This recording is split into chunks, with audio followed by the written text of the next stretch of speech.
Just Get on the Bus by Olivia Pick.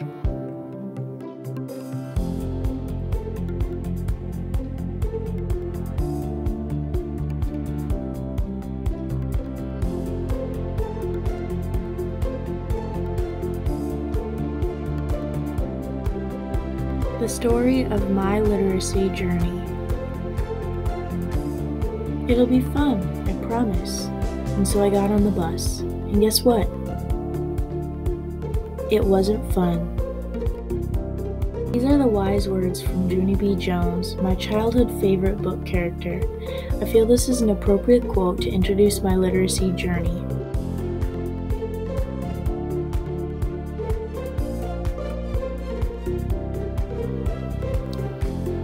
Learning to read and write was never a huge struggle for me, and I can thank my mother, who is a very talented writer, for this. However, understanding the importance of literacy and how deep a piece of writing can be took a little more time to grasp. When I was young, reading was fun. My mom and I bonded over reading books together. It started with her tucking me in and opening one of my favorites, Olivia the Pig. Sharing the same name with a cartoon pig oddly enough made me feel special, and I collected many of the Olivia books in my bookshelf. As years went by, my mom and I had read many books together. Some of my favorites were Charlotte's Web, Harry Potter, The Trumpet of the Swan, The Tale of Despereaux, and The Little House in the Big Woods. By the time I was halfway through elementary school, my reading and writing skills were exceptional.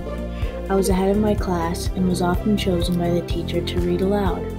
My literary confidence had started to flourish, so I decided to put together a Christmas play based off the book The Little House in the Prairie. It was not an easy task. I had to bribe my classmates with candy to skip recess for practice. Although I ended up getting sick the day of the play and did not get to see it in person, I was extremely proud of the work I had done.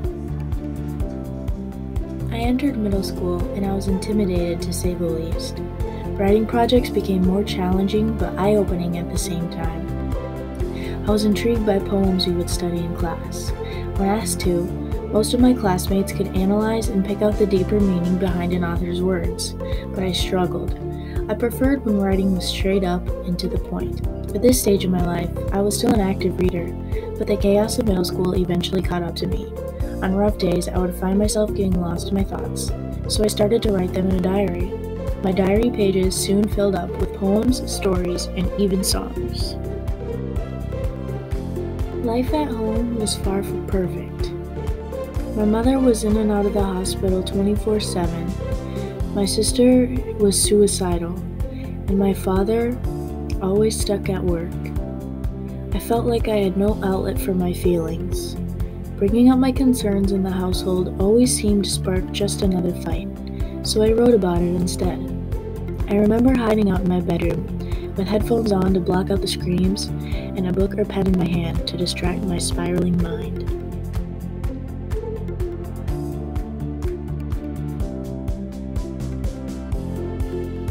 High school was quickly approaching, and I started to make changes in my life that led me to become the woman I am today. I had previously been involved in soccer, softball, dance, and just about every sport under the sun. Although I enjoyed these things, I felt like I didn't quite fit in with the rest of my teammates, so I quit sports and decided to focus on band.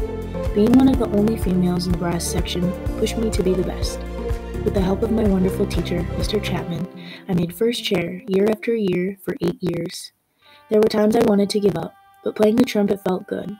Once I nailed how to read sheet music, which was a long and difficult process on its own, I focused on the style of my sound. I could feel the emotion of a song and express it to an audience. I even learned how to write music and composed a few short songs myself. Mr. Chapman would have the whole band write introductions for our concert pieces. All my friends prayed their intro would not be chosen, but secretly, I always hoped mine would be picked. Learning how to express myself through music opened my eyes to other composers and artists. I started to take notice of the emotion in music. Feeling the mood of a song is like understanding a writer's message. I feel that my strength within music has helped me understand reading a little more. and I want to thank Mr. Chapman for guiding me on my journey. Out of all my high school teachers, he understood me a little more. My English teachers never seemed to have an interest in my skills and what I needed help on. Reading at this point in my life only existed in force-fed class books. A few of the books were enjoyable, like Fahrenheit 451 and To Kill a Mockingbird, but the rest were so unpleasant to me that I don't even remember their titles. There was never time to read freely, and if there was, frankly, I had no interest in it. When it was time to enter for scholarships, there was no question about it. I needed to apply for as many as I could. I found time to sit down and force myself to write essays for a chance to win some cash. There were 2 scholarship essays that particularly sparked my interest, and I poured my heart onto the paper. One was about my mother's health barriers, and the other was about the importance of the music program. I won both. I was shocked and insanely proud of myself. Today, I am a freshman in college, and I'm still taking music classes. I do not know where music has yet to take me in life, but I know it has helped me with the basics of understanding literature. Reading and writing is insanely broad, and there are infinite topics to research. I just need to keep my mind open to them. I hope to further my confidence in reading articles with unfamiliar or daunting topics. Currently, my bedside table has a stack of adventure and mystery-themed books that I can get lost in whenever I want to temporarily forget the world around me. I also have my desk drawers filled with notebooks, just like I did as a child. They're always there when I want to express something that is weighing on my mind.